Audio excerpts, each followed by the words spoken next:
Hi, my name is Leanna, and I did my interview on Amy Eddy, who owned her own business, and she also oversees girls and women's ministries at the church that she currently attends.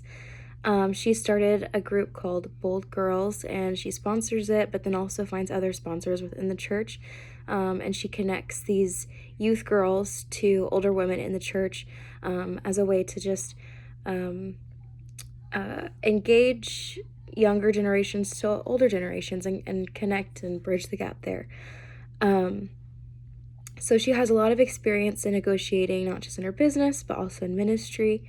And her primary negotiation style, she said, is knowing what you want and standing firm on that. She says, everything in life is a negotiation of sorts.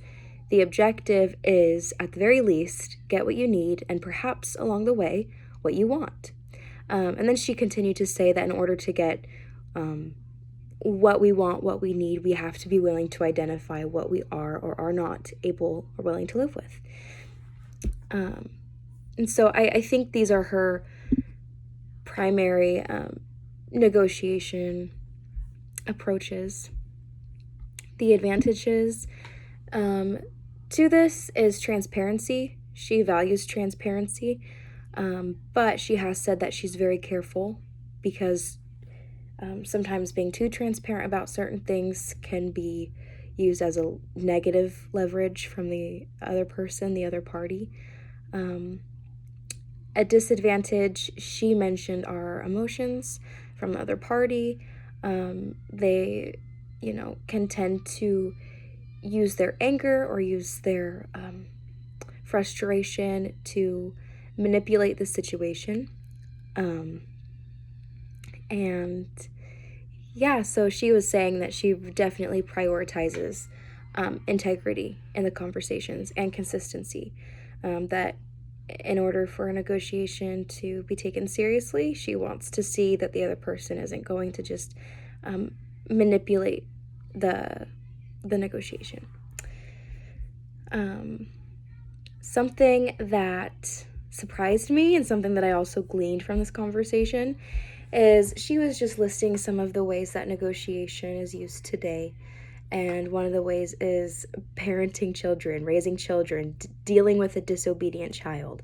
And I just thought that was funny because I wouldn't naturally think that you negotiate with the child, but you do. You do negotiate. And then what surprised me or affirmed me the most from this interview, I think she said, let me find it really quick, sorry.